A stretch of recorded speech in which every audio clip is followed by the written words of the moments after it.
Okay, so we're going to the next section. 15 to 19 four kinds of advice persons who do not turn to Krishna, and four kinds of wise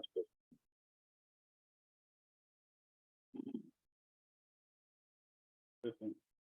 Namam dushkritino modha prapatyante naradamaha maya paritajnana asuram bhavamashritaha.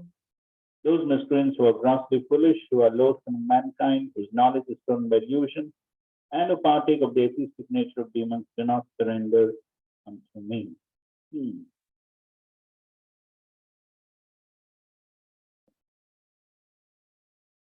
So, in the previous verse, Krishna told how to become free from the influence of the external energy. Simply you surrender to me. I'll free you from the influence. Then why doesn't everyone surrender to Krishna? Because there are these four special categories of people. So they are termed as dushkritinaha. So Prabhupada explains what is the meaning of dushkriti. Prabhupada gives quite an elaborate commentary. We won't read everything. So at the end of the first paragraph, Prabhupada raises that same question which we just said. But if that liberation is possible by simply surrendering unto the lotus feet of the Supreme Personality of Godhead, then why don't these intelligent and hard-working leaders adopt this simple method? So the Gita answers this question very frankly. So further down, he defines, in the third paragraph, he defines dushkritina. The atheistic plan makers are described herein by the word dushkritina or miscreant. Kriti means one who has performed meritorious work. The atheistic plan maker is sometimes very intelligent and meritorious also, because any gigantic plan, good or bad, must take intelligence to execute. But the atheist brain is improperly utilized in opposing the plan of the Supreme Lord. The atheistic plan maker is called dushkriti, which indicates that his intelligence and efforts are misguided. In one conversation, Prabhupada is saying, dushkritina means mischievously meritorious. So he's meritorious, he has good intelligence, but he's utilizing it for mischief.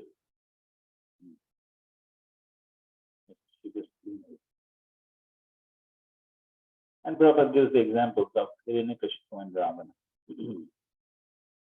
whose plans were smashed to dust. Although they were both materially learned as scientists, philosophers, administrators, educators. So from a material perspective, they were highly qualified. But all of the plans were smashed. These dushkritinas or miscreants are of four different patterns as outlined below. The first is the mudha. And Prabhupada speaks about first of all, he speaks about the ass. The typical example of the beast of burden is the ass, and very graphical presentation of the ass. Then I won't read that, but you can read the next paragraph. Most often, those who work very hard day and night to clear the burden of self-created duties say that they have no time to hear of the immortality of the living being. To such mudas, material gains, which are destructible, are life all in all. Despite the fact that mudas enjoy only a very small fraction of fruit of labor,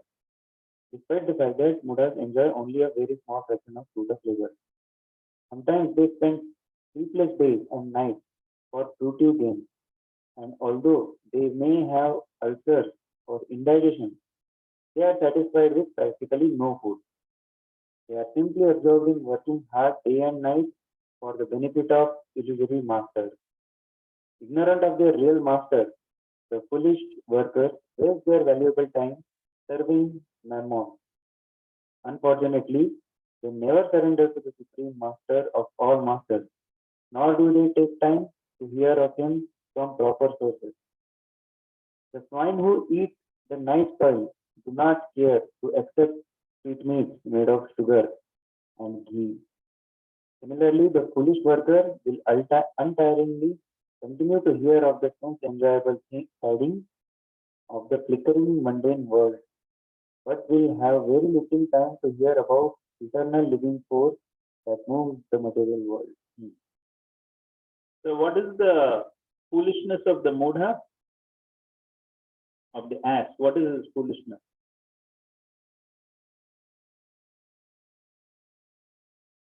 To say something more. No.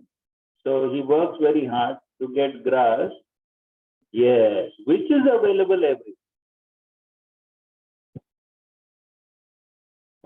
So that is his foolishness. So he can get grass anywhere. But still, as Srila Prabhupada says, he, he carries tons of clothes on his back, though not one cloth belongs to him. That is his speech. So similarly, those who work very hard day and night to clear the burden of self-created duties. Only Prabhupada uses such language. So graphic and clear. Burden of self-created duties. So that's what we find, isn't it? You ask people to take to devotional service, perform some devotion. What's the usual reason they give for not being able to do so? No time. Standard answer. No time. But who has put them into that situation of no time? Self-created duty. It is all self-created. So Srila Prabhupada explains, especially if you hear Srila Prabhupada's conversations, then now these so many practical points Srila Prabhupada explains. So he says that in the villages, people work for 3 months and then they can produce sufficient grain for the rest of the year. The rest of the year, they can spend time for Krishna consciousness. But now they have introduced the motor car civilization. And then so busy from morning to night. So it's all self-created. So the human beings are not meant to work so hard. Srila Prabhupada's famous verse. This one. Lord Rishabdev is teaching. Nayam deho dehavajam narloki kashtan kaman arhat vidbhujam. Okay, so those who are nirloki, that means human beings, they're not meant to work hard like the stool eaters, vidbhujam. So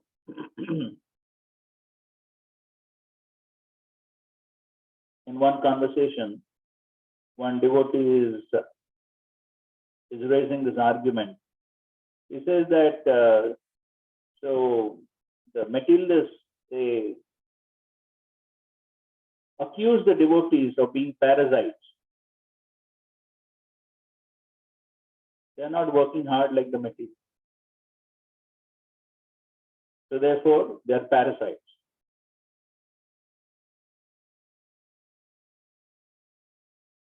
How will you reply? Okay.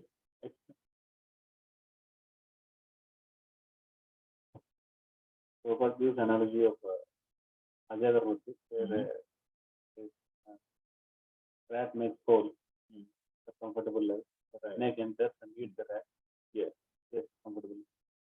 Similarly, you Sudras and work hard and construct this building. For preaching of Krishna consciousness, we occupy this building. That's correct. But still, the materialists will still accuse. That means we are doing all the hard work and you are occupying. So you are parasite. was saying in society, all variety of people are required for guiding the whole society. Brahmanas are. Now, that is true. How will you refute this point? Somebody says you are a parasite. Your point is correct. Prabhupada gives this example. But yet it does not address this issue that the materialists accuse the devotees of being parasites. How will you address this point? And then, materialistic people, they take everything from God and they just enjoy. Okay, but devotees of the Lord, they offer everything to the Lord. That's why those materialistic people, they are parasites, not the devotees, because devotees are offering everything to us. Okay, you are very close to the answer. Maybe we'll hear one more. We say that we are also working. It's not that we are sitting at one place and we are also working hard in whatever seva is required in temple. That way, we are also working hard. Okay. They will say you are working hard for yourself. So, therefore, to refute this, Prabhupada gives a basic definition of what is the meaning of a parasite. What is the meaning of parasite? The meaning of parasite is that the parasite is actually only dependent on him. He's just extracting. Okay. He's not doing anything in return. That is a parasite. Okay. Okay, fine. So, just to modify the answer. Prabhupada says, parasite means one who lives on others' property. One who lives on others' property. But we are not living on others' property. We are living on whose property? My father's property.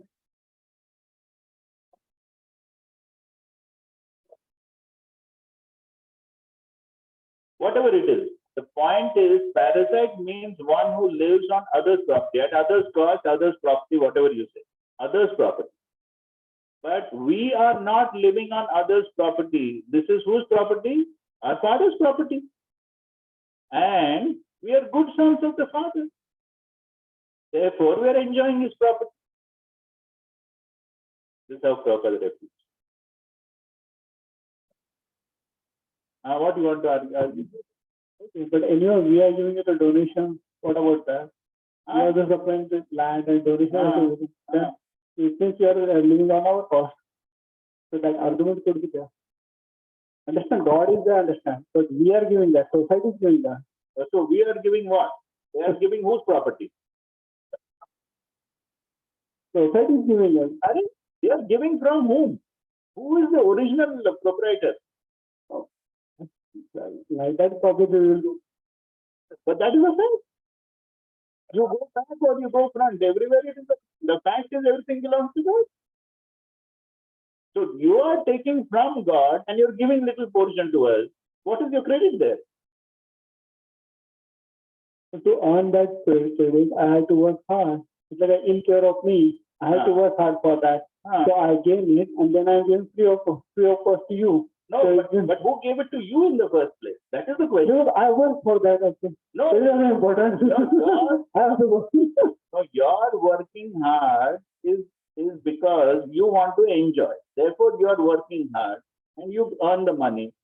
And Krishna is giving you that money. Krishna is giving you the ability to work, and then you give a part of it to us. What's your credit? Your credit is that you only work hard for your own sense enjoy.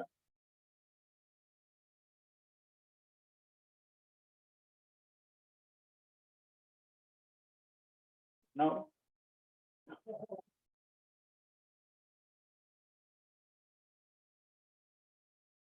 is that not a fact? He wants to argue something.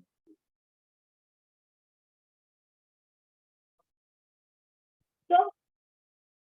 Who's telling you to stop? There are many lectures Prabhupada says, we are not dependent on anyone. We are dependent only on Krishna.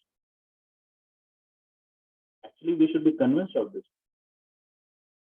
It is not that we are at the mercy of the donors. The donors are giving for what? For their own benefit. They get the benefit of giving. Prahlad Maharaj's famous prayer, Nija Labha Purno. What is that word?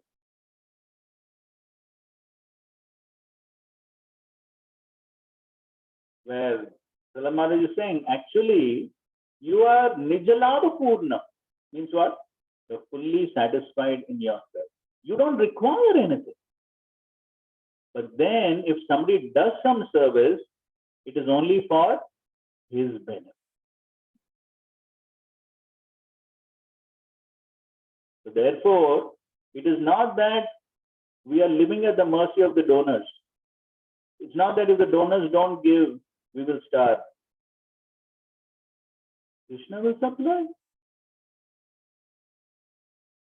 Yes. There may be COVID or anything else. Any other problem. If Krishna wants, he can supply. You know that story, I don't, maybe I shared in the previous class of Shamsundar Prabhu. Huh? No. So in San Francisco, so they had the temple, which was a storefront, and then there was Prabhupada's apartment. There was another apartment for Mukunda and Janaki. Shamsundar and Malti was staying in another apartment. So, and so Shamsundar Prabhu, who was kind of in charge, he was wondering, where is the rent going to come for all these apartments and plus the vegetables and groceries? Where is the rent? 1 month passed, no rent. What happened?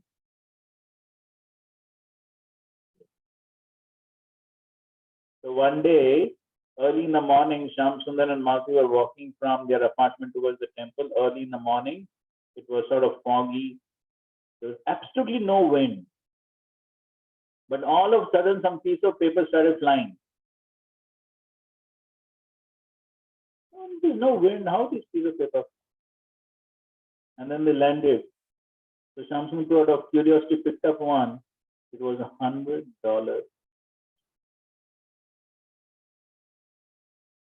He picked up all those notes, sufficient money to pay all this. So what can Krishna not support? Yoga Kshemam. So therefore,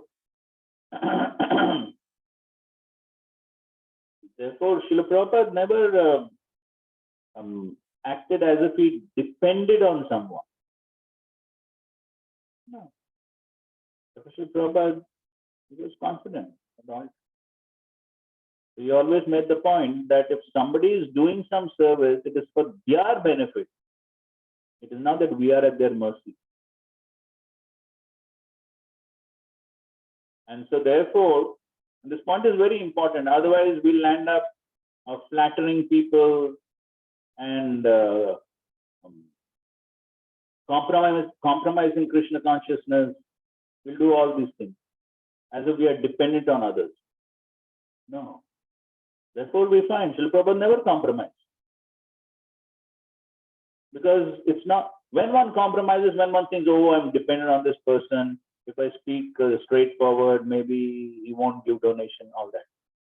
But we find Srila Prabhupada never did that. Why? Just one thing. We're dependent on Krishna. No one. Of course, it doesn't mean that we become hard-hearted or we act in insensitive ways. That is not the meaning. But at least within our consciousness, we must be convinced of this. So anyway, so the point is that so they are simply performing self-created duty. That is their foolishness. And so yes, everyone has to perform their duties, no doubt. And of course, in the Vedic system, then duties means Varnashram duties. And in the present age, of course, there may not be the classical Varnashram duties. But in any case, whatever duties one is doing, one has to do. But at the same time, one has to understand that one should balance duties in such a way that one has time for Krishna consciousness. But the problem with the Modas is that why they're called Mudas, despite the fact that the Mudas enjoy only a very small fraction of the fruit of labor. That's again a fact. So people spend whole day and night working. They have no time to enjoy the money of. Srila Prabhupada says sometimes there are rich people who've got a lot of money and they employ servants to cook variety of dishes, but they themselves have no time, or as Prabhupada is saying here, they have diseases, they have diabetes, they can't eat. And who eats? The servants. They enjoy. That is their good karma. And these people, they work so hard earning, and they themselves cannot earn. So this is their foolishness. They can't understand. And then they never surrender to the Supreme Master of all masters, nor do they take time to hear of him. So this is all their foolishness. So that is the Muda. Second, Narahadamas. Now, the literal meaning Prabhupada gives initially. Nara means human being, Adhama means lower. So then he gives a definition of Naradhama, a little down. Those who are socially and politically developed, but who have no religious principles, must be considered. Okay, so they may be socially and politically developed, but have no religious principles.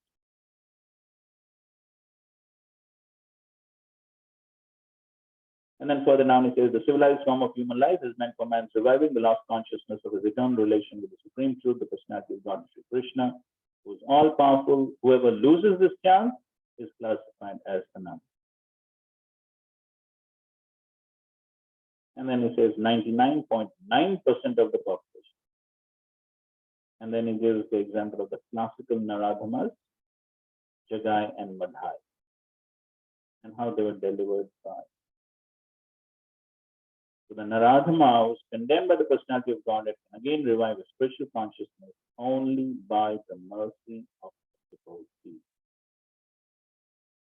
And towards the end of that section, he says the lowest amongst human beings can be delivered by the submissive hearing process only.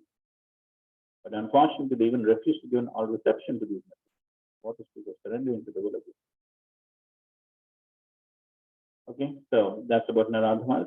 And third is Maya Parita Jnana, or those persons whose erudite knowledge has been nullified by the influence of the illusory material energy. And so these are all these learned fellows, great philosophers, poets, literary scientists. Illusory energy misguides them, and therefore they disobey the truth. And there are a great number of Maya Parita Jnana at the present moment, even among the scholars of the Bhagavad Gita. So they misinterpret the Gita. These are Maya Parita Jnana. So Prabhupada in his lectures, he says that, okay, somebody may say, I'm MA, BA, PhD, all this. Okay, but then, are you devotee of Krishna? No. Then, Maya Parita. Yes, very intelligent, but knowledge is stolen by illusion. So, all the unauthorized interpretations of the Gita by the class of Maya Aprita Jnana outside the purview of the Parampara system are so many stumbling blocks on the path of spiritual. And the last category is Asuram Bhavam Ashritaha, or those of demoniac principles. This class is openly atheist. So some of them argue Supreme Lord can never descend upon this material world. Prabhupada speaks about this. So some of them say Supreme Lord can never descend. What's the argument? Yes, that's true. So why he cannot descend? Why he cannot descend? What? So just because you say he cannot descend, he will not. But they are unable to give any tangible reasons as to why not. There are others who make him subordinate to the impersonal feature. Those are impersonal Mayavadis. All the opposite is it. Envious persons, the Supreme Personality of God, that used to be present, a number of illicit incarnations manufactured in the factory of his days. Such persons, whose very principle of life is to decry the personality of God, they cannot understand.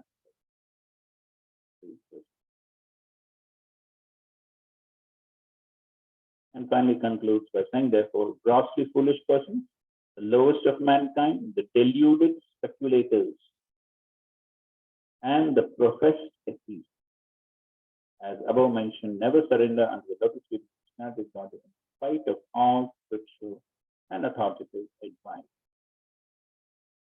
Okay, so this is somebody who is starting.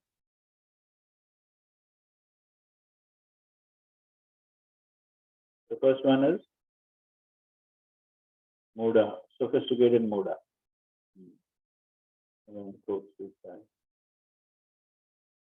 Second, yes.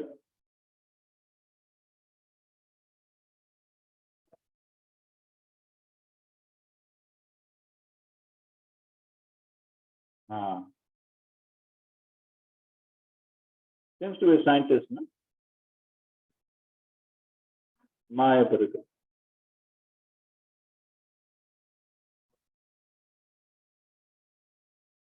That one? Yes, Naradama. Seems to be some sort of political leader. Anyway, some religious political leader.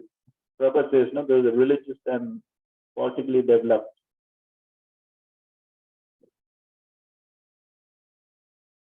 Could be. But they don't know about religious. And the last one? Ashrama, God is dead. Okay. So now the four categories who surrender. Chaturvidha bhajante mam jana sukritanarjana artho jignyasurarthati jnani cha bharatarshabha. O best from the Bharatas, four kinds of pious men begin to render devotional service unto me, the distressed, the desire of wealth, the inquisitive, and he who is searching for knowledge of the absolute. Before we read this, let's read some about purport. So here he gives a definition of Sukritana. So what's the definition of Sukritana? Unlike the mysteries, these are adherents of the regulative principles of the scriptures, and they're called Sukritana, or those who obey the rules and regulations of scriptures, the moral and social laws, and are more or less devoted to the Supreme Lord. So that's the meaning of Sukritana. So those who basically follow some rules and regulations of scriptures, follow one national principles. So these are Sukritana. And then there are these four classes of men. So these are not pure devotees because they have some aspirations to fulfill in exchange for devotional service. Pure devotional service is without aspiration and without desire for material profit. Further down, when these four kinds of persons come to the Supreme Lord for devotional service and are completely purified by the association of a pure devotee, they also become pure devotees. So that is the benefit of coming to the Supreme Lord even with material desire. So because they come to the Supreme Lord, they get purified. And then they come to the platform of pure devotional service.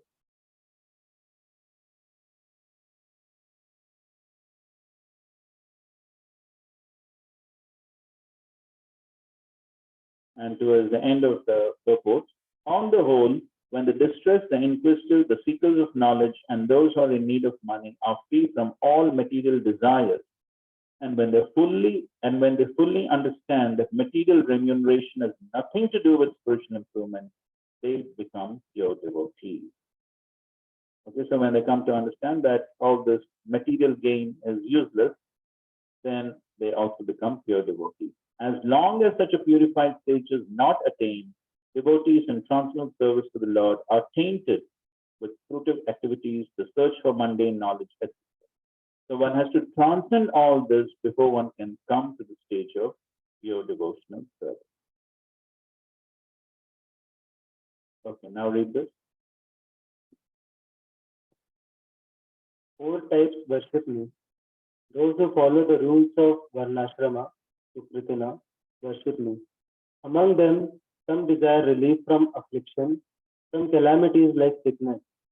Some desire knowledge of Atma or desire knowledge of scriptures with grammar. And some desire enjoyment in this life and the next with land, elephants, horses, women, gold, and other such things. These persons worship me. These three are Sakama Grihasthas. The fourth type, the Jnani, is sannyasi with pure heart who worships me with devotion, is Niskam, without material desire. These four types of devotees qualified for Pradhani Bhuta Bhakti, in which Bhakti is the principal component, have been enumerated. The first three types of persons have Karma Mishra Bhakti. The fourth type has Jnana Mishra Bhakti. Later in the book, Yoga Mishra Bhakti will also be described in words like Sarvadvarani. Okay, that's 8.12. Continue. But Kevala Bhakti, the unmixed with karma or jnana, was also described in the beginning of this chapter with the words Maya Shakta Mana Partha. Kevala Bhakti will also be described in the 8th chapter with Ananya Chetaha Satatam, 8.14. The 9th with Mahatmanas Partha, 9.13. And the Ananya Chintayantoma, 9.22. The Lord describes these two types of bhakti, Pradhani Bhuta and Kevala Bhakti, the middle 6 chapters of the Gita. In this definition, the Jnani does not have a desire for liberation. The devotee desiring liberation is mentioned at the end of the chapter as a Sakama Bhakti. Okay. So, as Krishna is beginning to describe bhakti, he first of all begins by describing mixed devotional service, Mishra Bhakti. So this Mishra Bhakti is technically called as Pradhani Bhuta Bhakti. So what is Pradhan? Is Bhakti. Bhakti is Pradhan, but then there is some contamination. So therefore it is called as Pradhani Bhuta Bhakti. And there is Kevala Bhakti, unmixed devotional service. So the first verse, Maya Sakta Mana Partha, that is Kevala Bhakti. Okay, because Krishna is speaking about the stage of Asakti. So that is Kevala Bhakti. But then he begins to describe about mixed devotional service, because usually when somebody comes to devotional service, initially it's mixed. It's not pure. So there is some contamination, there are some desires. So therefore he begins with describing mixed devotional service. So in this verse he is describing these 4 categories of devotees who are pious. So because they are pious, therefore, in order to fulfill their desires, they come to Krishna because they are Sukritana. So Artho means those are in distress. So he's giving examples, affliction, calamities like sickness and all that. And then there is Artho, Artharthi. Artharthi means those who want wealth. So who's the example of Artha? Distress? Yes, Gajendra. Artharthi? Dhruva Maharaj. Artho, Artharthi, and then Jnani. So here, and Jignasu. So here Jignasu is describing some desire knowledge of Atma or desire knowledge of scriptures with grammar. So these are Jignasu. So they are not Jignasu for spiritual knowledge. Okay, so it is some other types of knowledge, which could be sort of spiritual also, like he says, knowledge of Atma, but not exactly a purely spiritual knowledge about Krishna, devotional service. So that's not the type of knowledge they're inquisitive about. Or it may just be even more mundane, like knowledge of grammar. So that's why they fall in this category of Jignasu, inquisitive. It's not pure devotional service. Who's the example for that?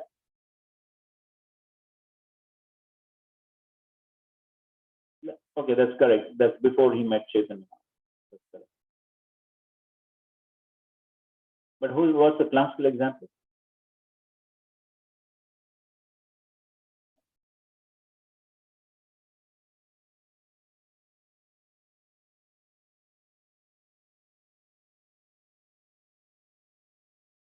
Sages of Naimisharanya. Sages of Naimisharanya, they come under this category of Jignasu, because most of them were not pure devotees. Of course, Shaunak Rishi, he was a pure devotee. Otherwise, most of the others were not so pure. They had many other designs sometimes. But of course, by the association of Sutta Goswami, then they purified.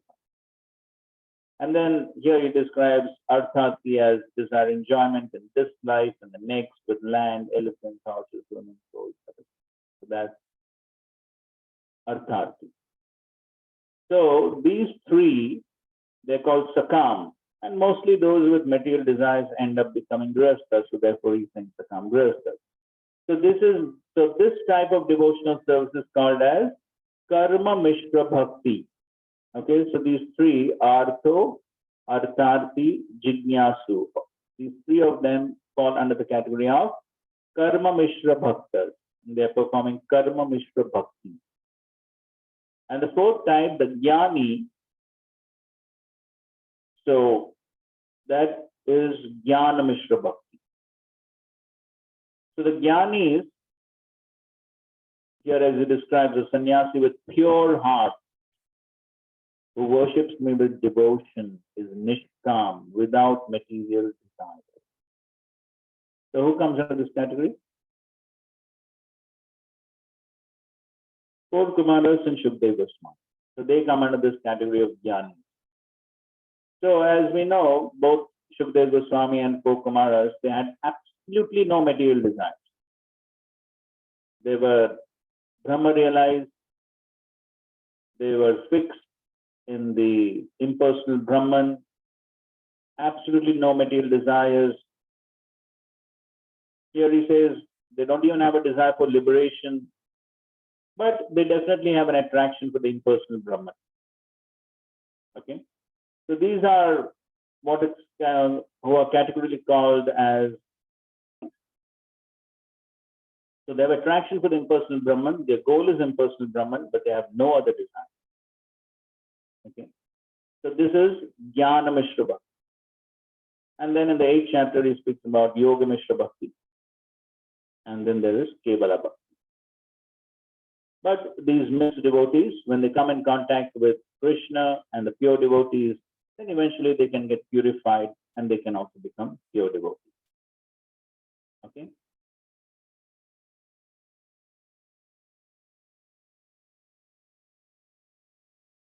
Okay, so the Jnanis, basically, they definitely have bhakti.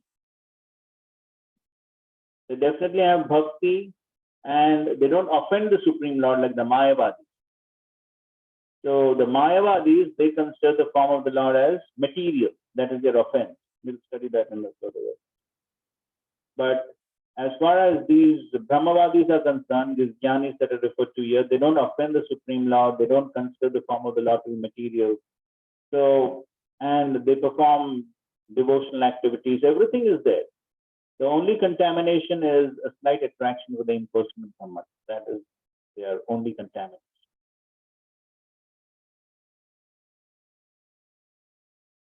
Yes, Jignasu is seeking knowledge. Yes, seeking for knowledge. Yes, correct. But then it's not devotional knowledge. It is almost mundane knowledge.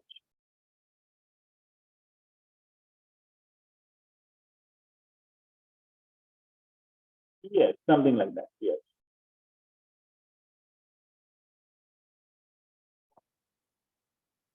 No, he's already in knowledge. He's called Jnani because he's already in knowledge. He has the proper knowledge of the Supreme Lord. He has devotion to the Supreme Lord. He has everything. A slight contamination is his accepting the impersonal Brahman as supreme, and his goal is to approach the impersonal Brahman. That's the slight contamination that is.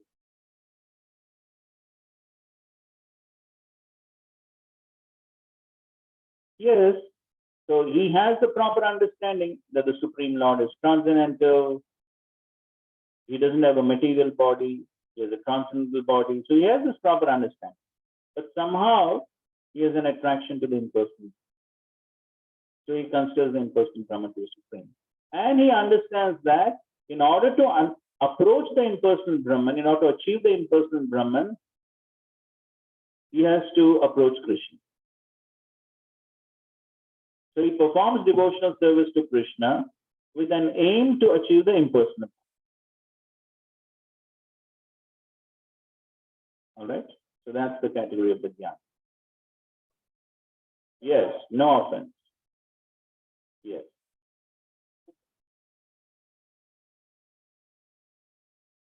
Yes, of course, eventually they get purified. That's what happened to both the four Kumaras and Shukdev Goswami. In fact, they very easily come to the platform of pure devotion because they're already pure. Prabhupada's lecture, please.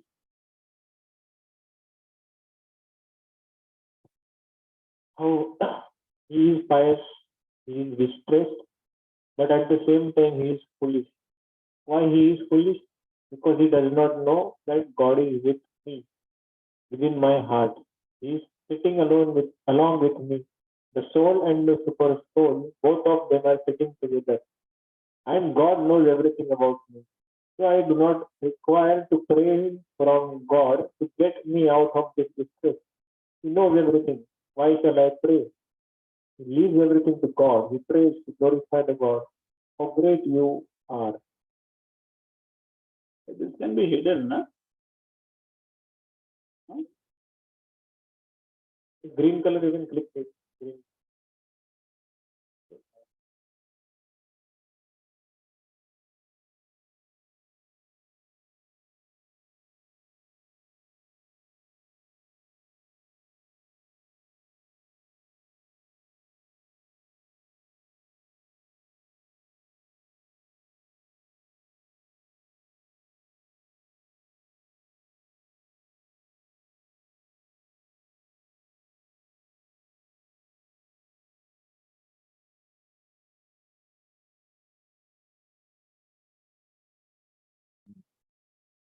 And he prays to glorify the God. How great you are, not for his personal interest.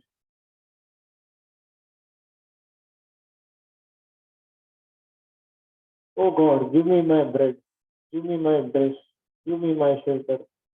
Therefore, one who is pure devotee, he does not pray to God for any personal interest.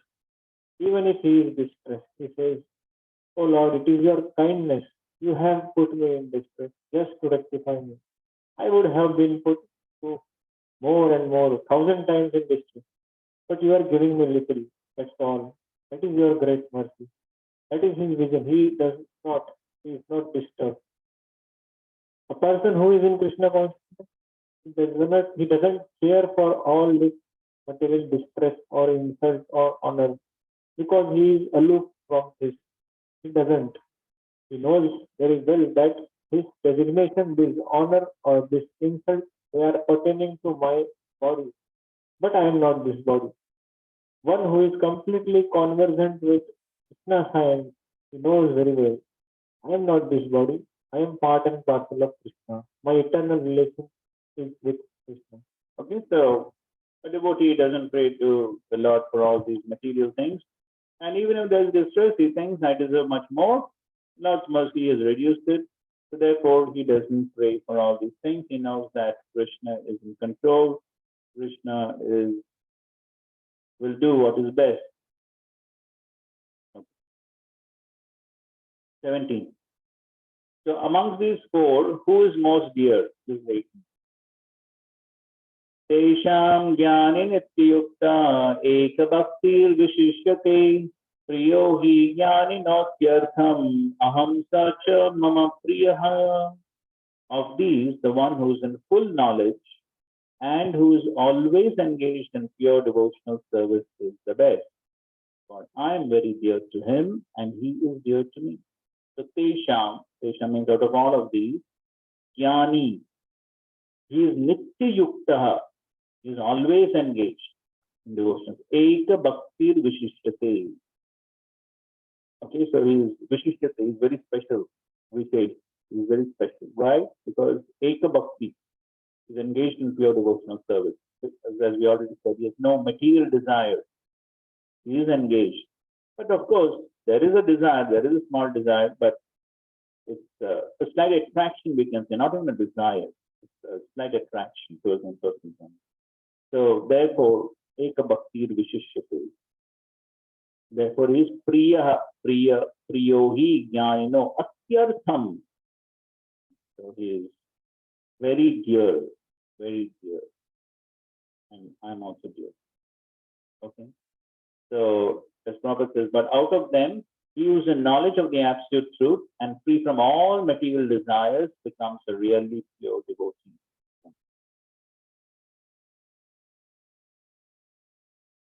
And of the four orders, the devotee is in full knowledge and is at the same time engaged in devotional service is the Lord says the best.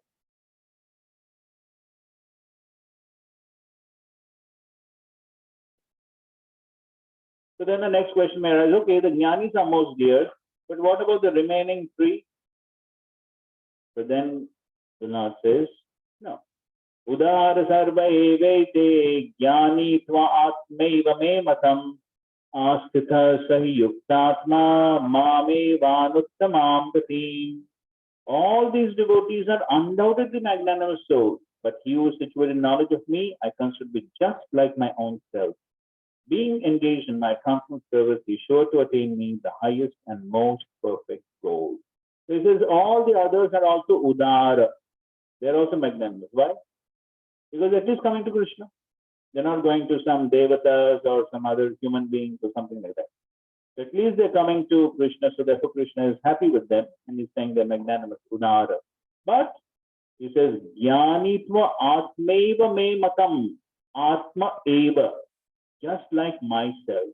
As far as the jnani is concerned, he is still special. He is just like my own self. And what is the result of that? Mam evan uttamam gatim. So therefore, he will achieve the highest destination. So therefore, Prabhupada says, it is now that the devotees who are less complete in knowledge are not dear to the Lord. The Lord says that all are magnanimous, because anyone who comes to the Lord for any purpose is called Mahatma Great. The devotee who wants some benefit out of devotional service are accepted by the Lord because there's an exchange of affection. Out of affection, they ask the Lord for some material benefit. And when they get it, they become so satisfied that they also advance in devotion. But the devotee in full knowledge is considered to be very dear to the Lord because his only purpose is to serve the Supreme Lord with love and devotion. And then he's quoting from the Bhagavatam, Sadhu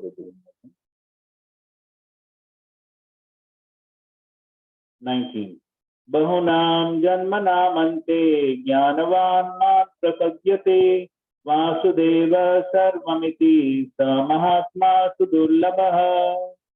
After many births and deaths, he who is actually in knowledge surrenders unto me, knowing me to be the cause of all causes and all that is. Such a great soul is very rare. So here Krishna is saying that so to come to the stage of full surrender to the Supreme Lord, understanding Vasudeva Sarvamiti, for any of these people to come to that stage is very rare. So it takes a very long time. Nam Jan.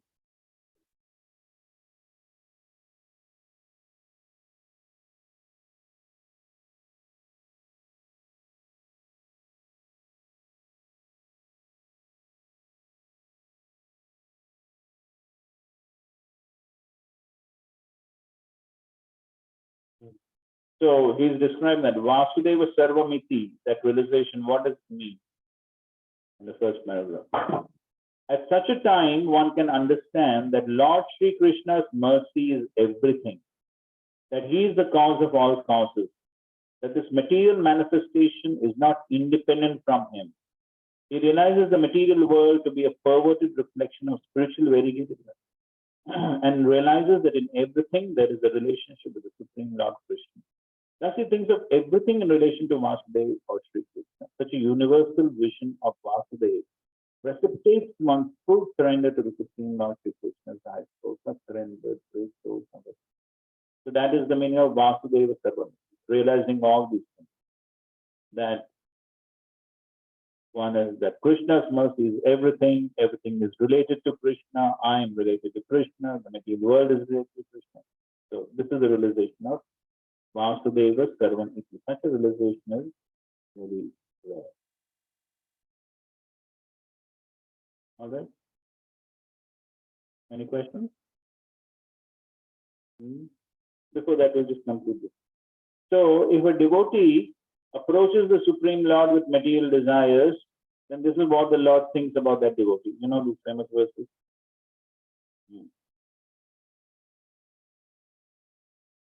So, if one engages in my counsel level service, but at the same time wants the opulence of material enjoyment, is very, very foolish.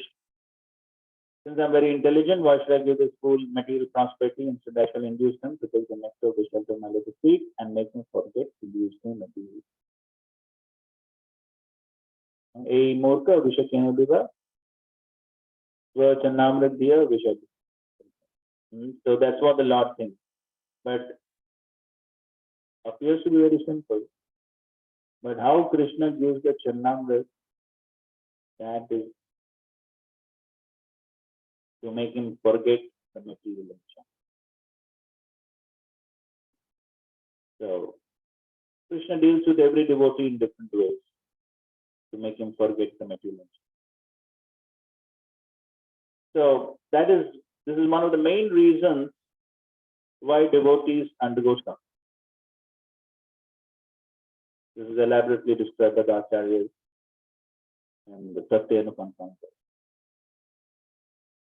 So whatever miseries a devotee undergoes is basically Krishna's plan for the devotee to let go the material world. So that is why he puts the devotee in suffering. So that the devotee who still has some vestiges of material desires, he gives them up. He understands that no happiness in this material. So that is why, so that is the Charnamrit. Induce him to take the nectar of the shelter. Okay, what's it?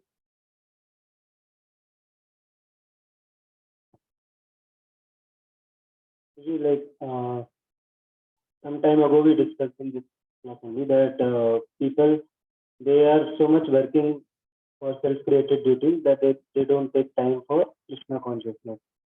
So in our case, when we have some services, some responsibilities, so those responsibilities will come under the Krishna consciousness part or the duties part, that we have become very much engaged in those duties that we don't take out time for our own nourishment. Is it like that, or those activities themselves are part of that Krishna consciousness? So we are safe even if we are completely engrossed in them. You just have to relax till tomorrow. We'll discuss. Okay, we'll have a good discussion on this point. One is that now just now we discussed that Jnanis are the most dear to Krishna. And then in the next verse only, Krishna is saying that Bhavanam Janmanavanti Jnanvan Mam Purvate. So even they take many lifetimes to come to this realization. Now, see, after many births and deaths, he who is actually in knowledge surrenders unto me. Me to the cause of all things.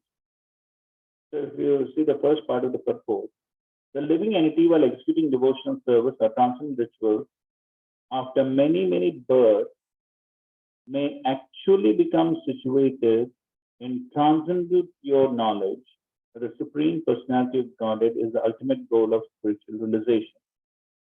In the beginning of spiritual realization, while one is trying to give up one's attachment to materialism, there is some leaning towards impersonalism. But when one is further advanced, he can understand that there are activities in the spiritual life and that these activities constitute devotion. Realizing this, he becomes attached to the Supreme Personality of Godhead and surrenders to Him. So here, he is not referring exactly to this jnani, but he is referring to an ordinary jnani of the first 6 chapters. The jnani who basically has impersonal realization. So this jnani that Krishna is speaking about here is on a very advanced platform. He's on a liberated platform.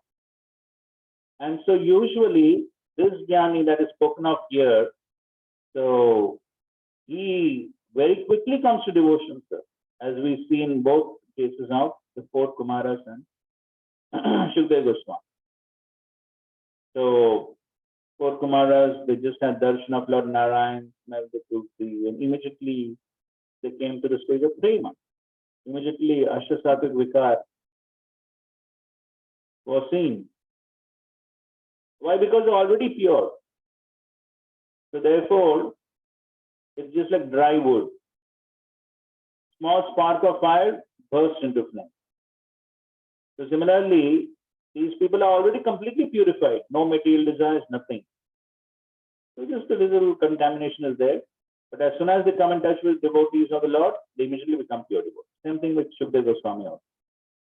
So this is not referring to these jnanis. So therefore, you see in the first part of the purport, Prabhupada is explaining of how a person, first of all, he tries to give up materialism, he takes to a transcendental path, then initially there is leaning towards impersonalism, then gradually comes. So this is referring to any person, any ordinary person, or as we discussed in the yoga ladder, how he gradually progresses from karma yoga to jnana yoga. And then finally comes to bhakti. So all this bhavanam janma is referring to this entire process. That is bhavanam janma. Not specifically to these jnanis that is being referred to here. It is referring to that entire process of the entire ascent on the yoga ladder. It is referring to that whole thing. Not just to this. So this jnani is already passed through many, many births to come to this platform. Okay. Yes. These all questions are out of interest to me. Which type of jnana? Not totally related, but like jnani is so durlabh. The jnani wala na birth after birth. I just had a question. How much time it takes? जो आपने पिछले अपने birth में जो आपने किया था, because when you're born, don't remember anything, just samskaras. How much time it takes to revive the past? यहाँ तक तो मैं था, आने में उसमें कितना time है? वो भगवान को पूछना पड़ता। मत्त स्मृतिर ज्ञानम अपोहनम. So the Lord gives the remembrance. Prabhupada says that ultimately it's the Lord who reminds. In the previous birth, you did this and this. Now once again, you do this. So all this remembrance Krishna. So that's totally based on the individual, based upon what he did in the previous life. But then that verse comes in the 6th chapter. Riyatehi avashto apisaha. So he becomes spontaneously attracted to the yogic principle. So that remembrance is given by Krishna. कुछ हो जाता है, attract हो जाता है, but आपको दोबारा जैसे कोई बहुत high stage पे है, but he has to go to Bhagavad Gita, Bhagavatam, but that attraction अलग ही होता है. But they have to also recover that path. तो कुछ नई body है, नए कुछ नया start हो रहा है, ऐसा कुछ definition नहीं था. कितना time लगता है recover करने. अभी exact big time कहाँ दिया? But one thing, the principle is that yes, he will revive. That's what that 6th chapter says. He'll revive his divine consciousness. So yes, that will definitely take. So to the degree one has progressed on the yogic path in previous life, then to that degree, the attraction will be more. That's what we can say, and that depends on the individual. So, kitna time lagega exactly? So, depends on the individual. Okay, next section from 20 to 25, misplaced surrender. So the previous section spoke about those who have rightly placed surrender, the 4 categories of people. So they approach the Supreme Lord in time and to get something. But then there are these categories of people who don't approach the Supreme Lord to fulfill their desires. So now he's talking about this category. 20. कामेस्तैस्तरितज्ञानः प्रपद्यन्ते अन्यदेवतः तं तं नियममास्ताय प्रकृत्या नियता स्वया. Those whose intelligence has been stolen by material desires surrender unto demigods and follow the particular rules and regulations of worship according to their own nature. So here Krishna is saying, so in the previous section we saw, even though these 4 categories of people, they come to the Lord with material desires, what Krishna called them? Udara, magnanimous. But now he's talking about these people. He says they are Ritadhyana, less intelligent. So why these people are called less intelligent?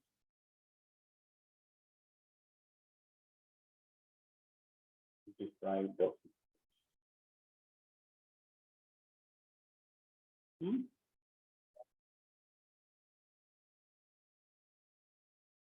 Okay, so they're approaching devatas. Devatas are also servants of Supreme Lord. Why are they called less intelligent?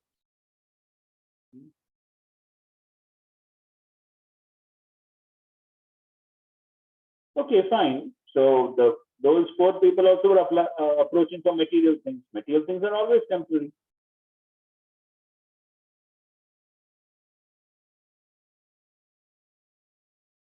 Maybe, may not be. But initially they are approaching with material desire. So material desire, वो तो हमेशा temporary, जो मिलने वाला.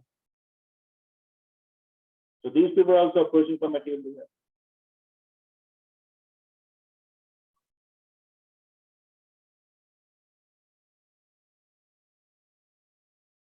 ठीक है, but ये भी दे सकता है ना. तो जो वही मिलने वाला है, तो क्या फर्क पड़ेगा?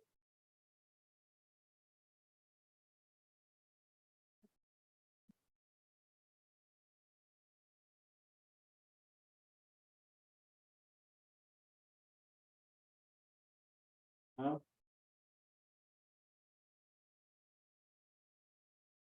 Okay, immediate fulfillment.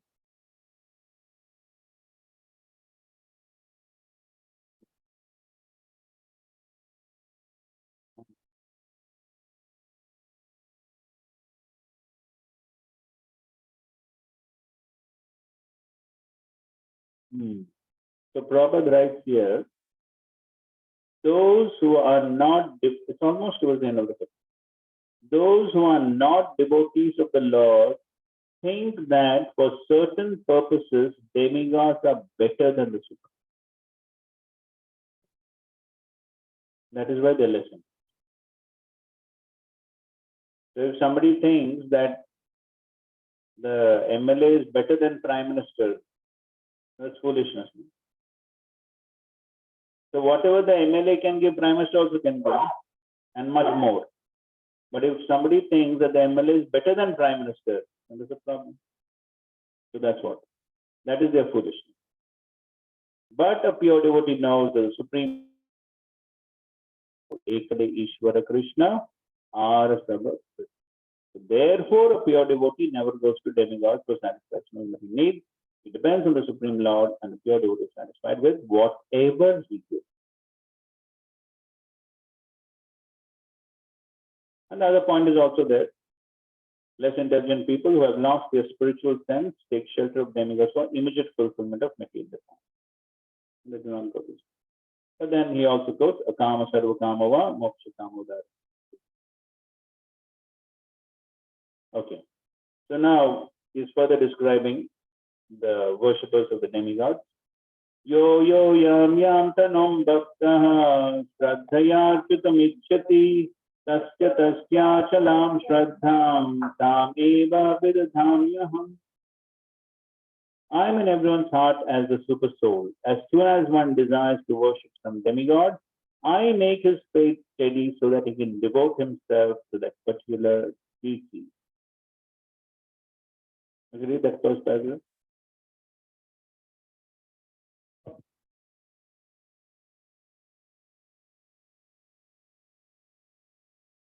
God has given independence to everyone. Therefore, if a person desires to have material enjoyment and wants very sincerely to have such facilities from the material demigod and the Supreme Lord as the super soul in the Supreme Lord as the super soul in everyone's heart, understand and give facilities to such a person as the Supreme Father of all living entities. He does not interfere with the independence, but gives all facilities so that they can fulfill their material desires. Some may ask, why the all-powerful God gives facilities to the living entities for enjoying this material world, and let them fall into the trap of illusory energy? The answer is that if Supreme Lord as a super soul does not give such facility, then there is no meaning to independence. Therefore, he gives everyone full independence, whatever one likes. But his ultimate instruction we find in Bhagavad Gita that one should give up all other engagements and fully surrender unto him. That will make man happy. Few more sentences. Few more sentences you read. Both the living entities and demigods are subordinate to the feet of the Supreme Personality of Godhead. Therefore, the living entity cannot worship the demigod by his own desire, nor can the demigod bestow any benediction without the supreme will. As it is said, not a blade of grass moves without the will of Supreme Personality of Godhead. Okay. So here he is explaining that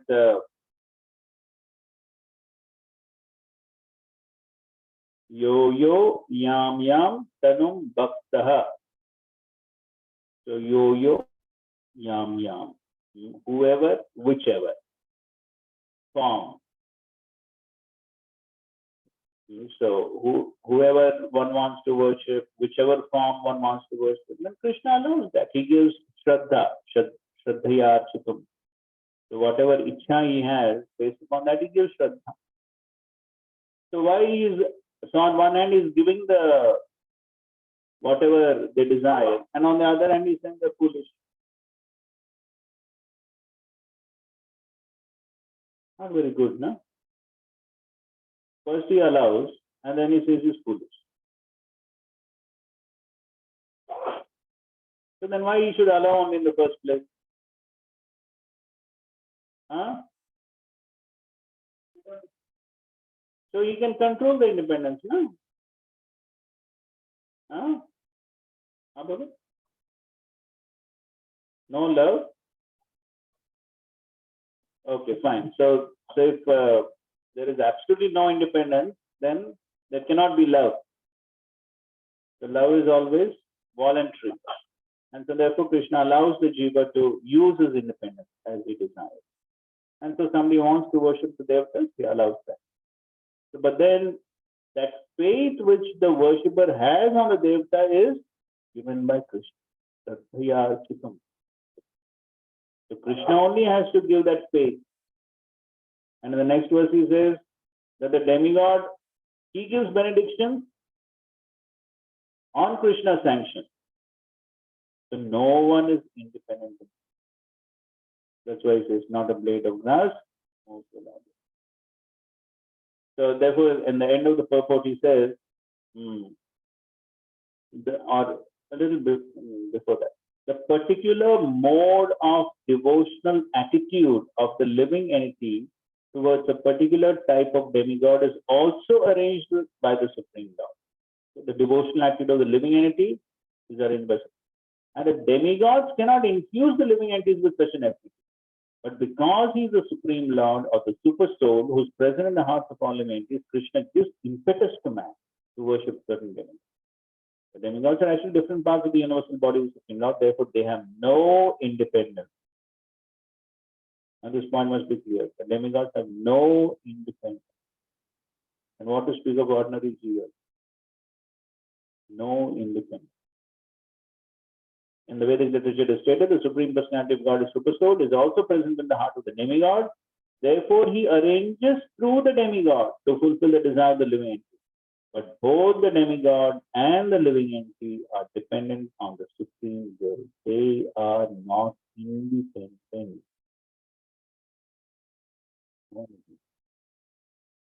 Yeah, Kanti. Independent. झूलते झूलते No class independence. During Venkateshwar Planet, versus the demigod by his own desire. में देखा है हाँ ना call करो वेला Second part, the purpose is totally focused on what we फौजी प्रसाद ले लेते हैं हम लोग अभी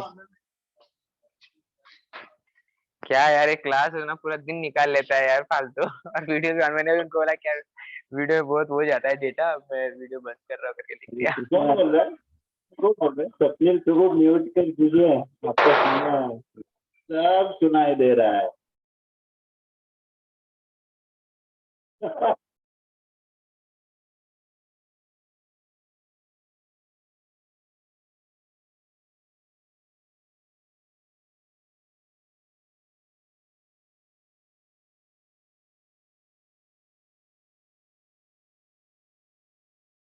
पुस्तक कौन है? हाँ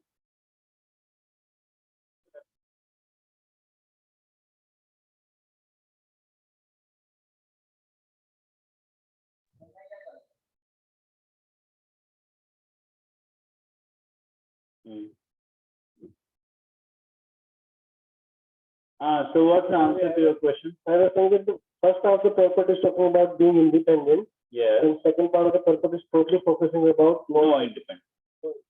Yes. So is it contradiction? What is the difference? But I can understand probably one thing from the last session. Modes are affecting, like you know, worshiping the mode of because of their modes, they're going different demigods. This I can make out from the previous class.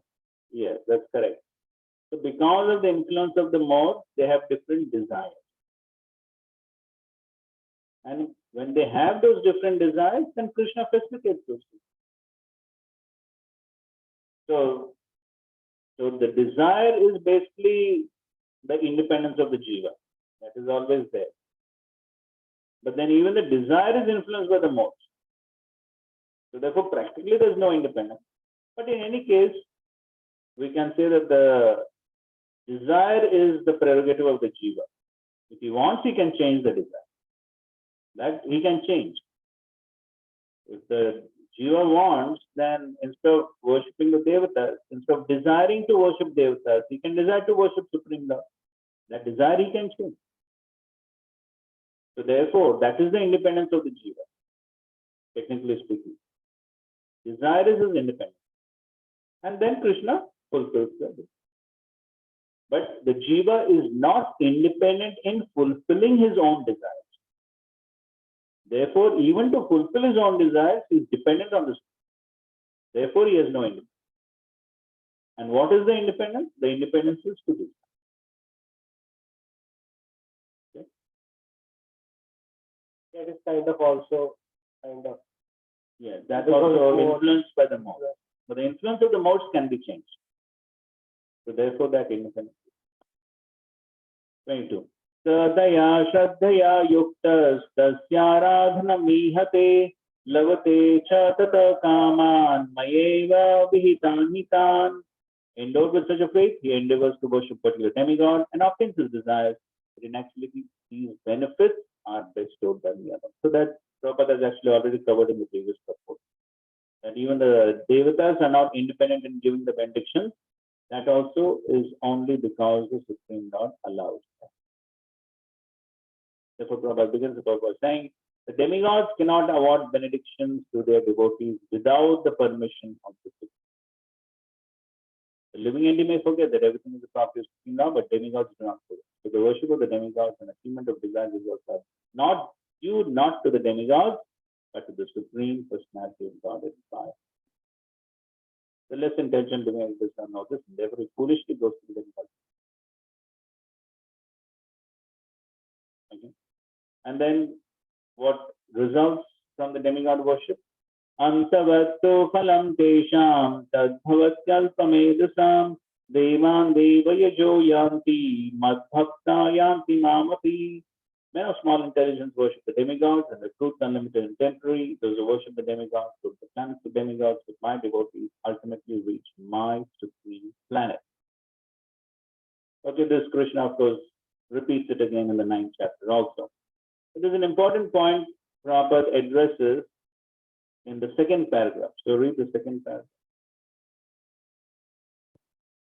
Here, the point may be raised that each the demigods are different parts of the body of the Supreme Lord, then the same end should be achieved by worshipping them. However, the worshippers of demigods are less intelligent because they don't know to what part of the body food must be supplied. Some of them are so foolish that they claim that there are many parts and many ways to supply food, which isn't very sanguine. Can anyone supply food to the body with the ears or eyes? They do not know that these demigods are different parts of the universal body of the Supreme Lord. And in their ignorance, they believe that each and every demigod is a separate god and a competitor of the Supreme Lord. So good preaching application point. So somebody says that if the Devatas are also parts of the Supreme Lord, so what's wrong in worshiping them?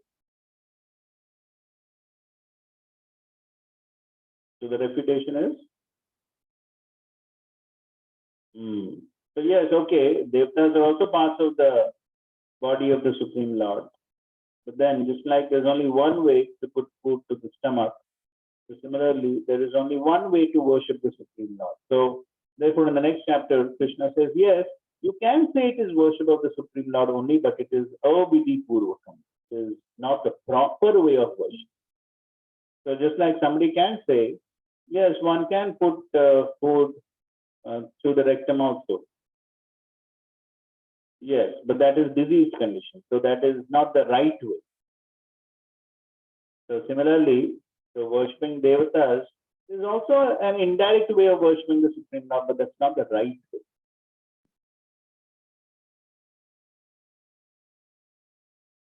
And the last paragraph, the results achieved by demigod benedictions are perishable because within this material world, the planets, the demigods, and the worshippers are all perishable. So all results achieved by worshipping the demigod are perishable, and therefore such worshippers perform with a less intelligent living entity. Okay. So okay, fine, the Devata worshippers are less intelligent. But then there are some people, okay, let's read before that, let's read. Let's read. ये फिर से क्यों आ गया?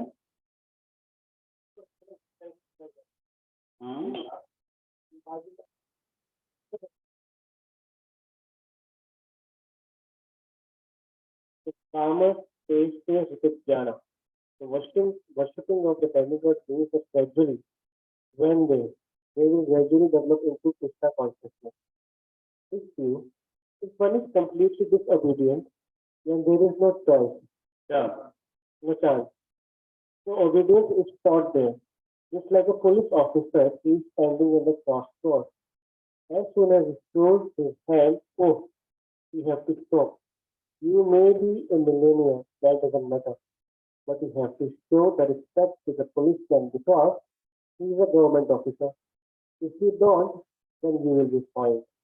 He is a petty officer. Your position may be very high. That doesn't matter. You have to show respect. Similarly, these demigods, they are officers of the Supreme Lord. Show respect to the constable in the street means show respect to the government, not to that particular person. So these things are there in the certification. But if you want some favor from the police officer, then you are also entangled. And that police officer is also tangled. You have to go by the rule. But one who is directly in touch of the Supreme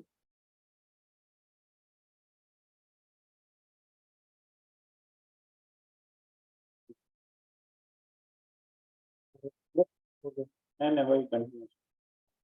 so actually, suppose a man is personally in contact with the President Johnson. That does not mean he will disobey the Constitution. No, actually he will obey, although he is direct contact. Similarly, those who are in direct contact with Supreme Personality of Godhead, they have no regard for this demigod. But they know the ultimate supreme power is the Supreme Personality of Godhead. They have caught that knowledge, so they surrender it there in the Supreme Lord, not here. But they are not going to show any disrespect. The real devotee who does not show any disrespect even to the end, and what to speak of a demigod, because he is in knowledge that every living entity is part and parcel of the Supreme Lord. They are playing different parts only. So, in relationship with the Supreme Lord, they are all by respectable. Therefore, a devotee is taught to address all his contemporaries as Prabhu, my dear Sir, my dear Lord. That is the tradition of Krishna consciousness. They are not haughty, they are very unnecessary. So basically, the point is that the devotees don't respect because they are serving the Supreme Lord. So the police constable is respected. Why? He is representing the government. So similarly, the demigods are representing the government of the Supreme Lord. Therefore, they to be respected. Okay.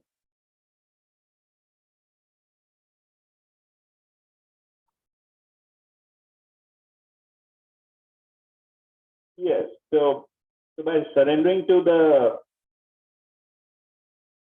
so it's not that one surrenders to the constable. Just because he is representing the government, it does not mean that he surrenders to the constable. So he surrenders to the Supreme Lord, but at the same time, he does not. So just like is an example, the president. So he surrenders to the president, but because the constable is connected to the president, so therefore he respects. So similarly, one surrenders to the Supreme Lord, but because the constable is, or because the demigods are related to the Supreme Lord, therefore we respect. And then he says, what to speak of demigods? Devotee respects all living entities.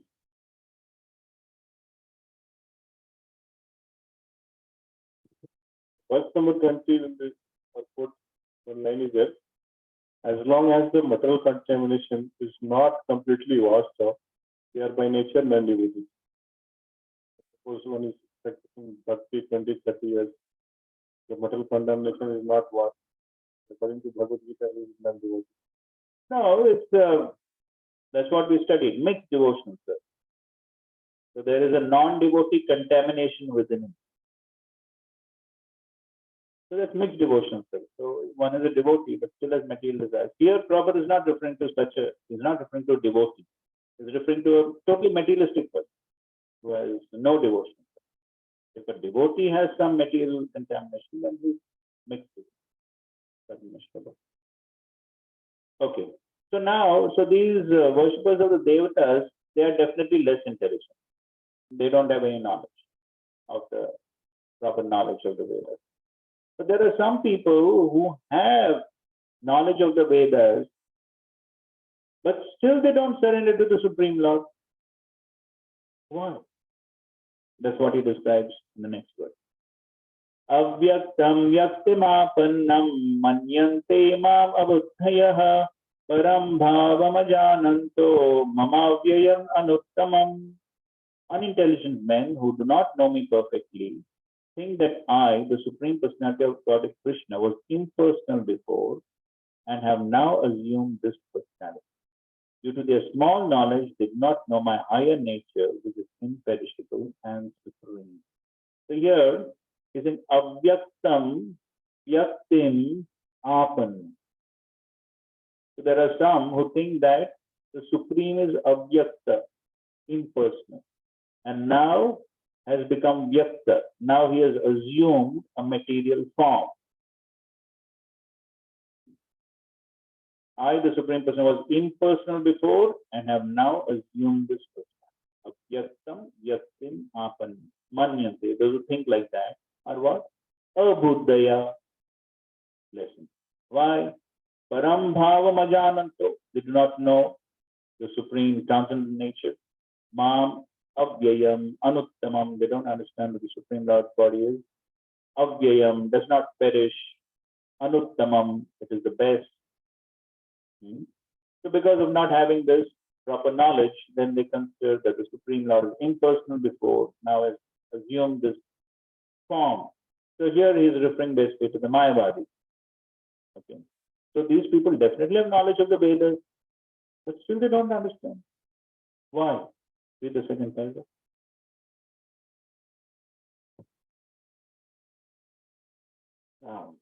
In the Brahma Samhita, in the Brahma Samhita, it is stated that the personality of Godhead cannot be understood simply by the study of the Vedanta literature. Only by the mercy of the Supreme Lord can the personality of the Supreme be known. Therefore, in this verse, it is clearly stated that not only are the worshippers of demigod less intelligent, but those non-devotees who are engaged in Vedanta and speculation on Vedic literature without any tinge of true Krishna consciousness are also less intelligent. And for them, it is not possible to understand God's personal nature. Persons who are under the impression that the absolute truth is impersonal are described as abhuddhaya, which means those who do not know the ultimate feature of the absolute truth. In the Srimad Bhagavatam, it is stated that supreme realization begins from the impersonal Brahman and then rises to the localized supersoul. But the ultimate word in the absolute truth is the personality of God. Modern impersonalists are still less intelligent, but they do not even follow their great predecessor Shankaracharya, who has specifically stated that Krishna is the Supreme Personality of Godhead. Impersonalists, therefore, not knowing the Supreme Truth, think Krishna to be only the son of Devaki and Vasudev, or a prince or a powerful living entity. This is also condemned in the Bhagavad Gita 9.11, Avadananti Mam Moda Manusim Tanum Astitam. Only the fools regard me as an ordinary person.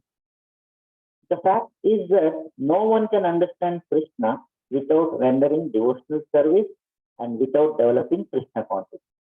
The Bhagavatam 10.14.29 comes. Sloka also? अथापि ते देव पदाम्बुजद्वय प्रसाद लेशानुग्रहित एव हि जानाति तत्त्वं भगवन् महिम्नो न च अन्य एकोऽपि चिरं विचिन्वन्. My Lord, if one is favored by even a slight trace of the mercy of your lotus feet, he can understand the greatness of your personality. But those who speculate to understand the Supreme Personality of Godhead are unable to know you, even though they continue to study the Vedas for many years. One cannot understand the Supreme Personality of Godhead, Krishna, or his form, quality, or name simply by mental speculation or by discussing Vedic literature. One must understand him by devotional service. When one is fully engaged in Krishna consciousness, beginning by chanting the Mahamantra, Hare Krishna, Krishna Krishna, Hare Hare, Hare Ram, Ram Ram, Hare Hare. Then only can one understand the Supreme Personality of Godhead.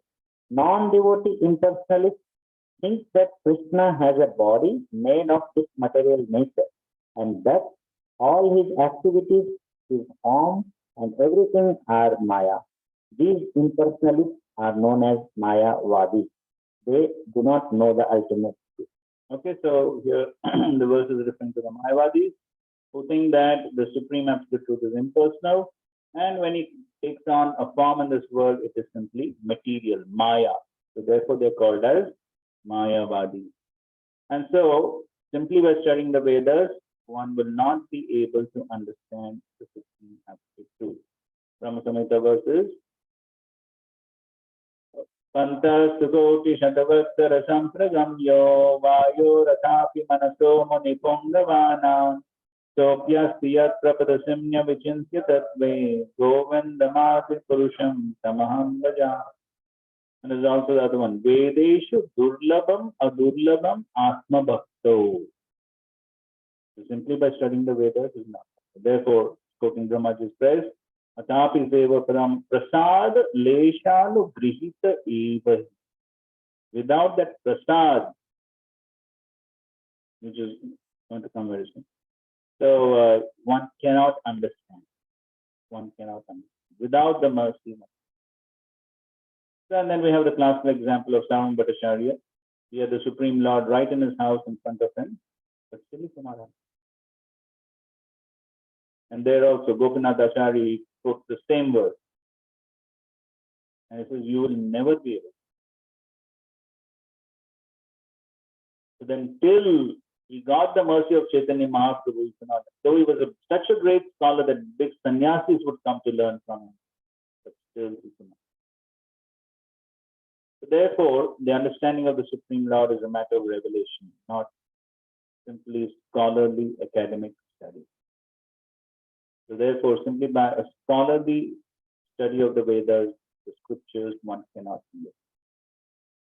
So therefore, it is whatever one does in devotional service, even the study of the scriptures has to be done in devotional mode for the pleasure of the scripture, to attract the mercy of the Lord and the Acharya. So, because it's only by attracting their grace one can actually. And as Prabhupada is quoting again, so the same subject matter is also discussed in 9.11 of Janati Mahamoda. So we'll continue our discussion on the subject in the 9th chapter.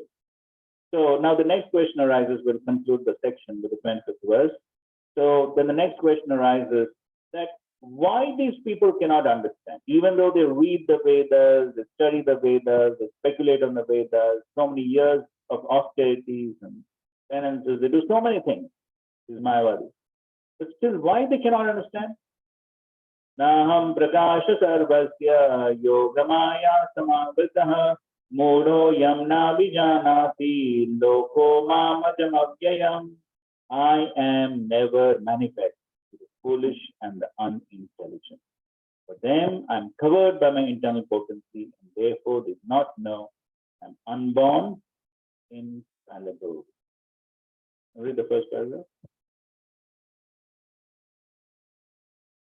They argue that since Krishna was visible to everyone when he was given in his heart, how can it be said he is not manifest to everyone?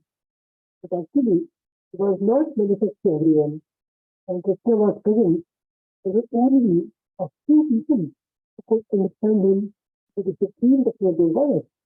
In the assembly of Kurus, as Siddhartha spoke against Krishna's being elected president of the assembly, Krishna supported him and proclaimed him to the supreme God.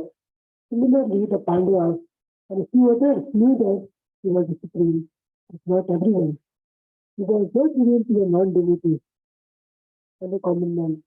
Therefore, in the Bhagavad Gita, Krishna says that,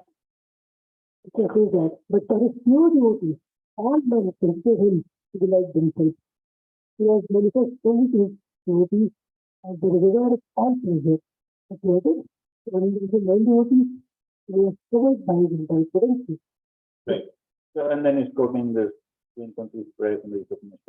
So the important point is, so many people saw Krishna, but not everyone could understand. In fact, very few understand. So therefore, people say, can you show me God? The important question is, even if God comes in front of you, can you recognize? So God is here also.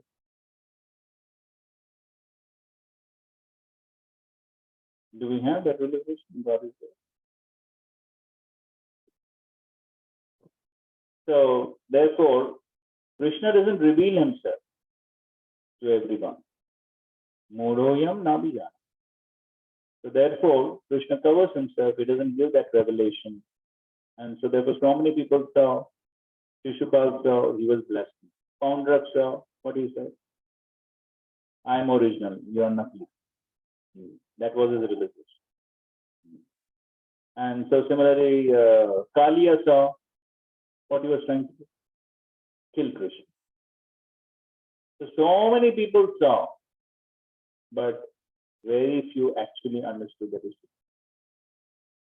Therefore, the realization of Krishna is not so easy. So it requires the surrender, it requires devotional service for one to actually. Okay, so therefore, these people, even though they study the Vedas, they speculate, but still they cannot. Why? There is no surrender. And therefore, the whole Vedic language of the Upanishad, everything is parokshavad. Everything is very indirect. And there's a verse in 11th canto which says that Krishna himself likes this indirect discussion. Because Krishna doesn't like to reveal himself so open. So Krishna reveals only when there is surrender. Only when one becomes purified. Then only Krishna reveals. Otherwise he is not so keen to reveal himself to us. Okay. Fine. So now this last section is remaining. So we will complete this tomorrow and then begin the 8th. Thank you very much. Srila Prabhupada ki jai, Srimad Bhagavad Gita ki jai, Samved Gaur Bhaktavan ki. Hare Krishna, Krishna Krishna, Krishna Hare Hare. Krishna, Hare Hare, Hare Hare Ram.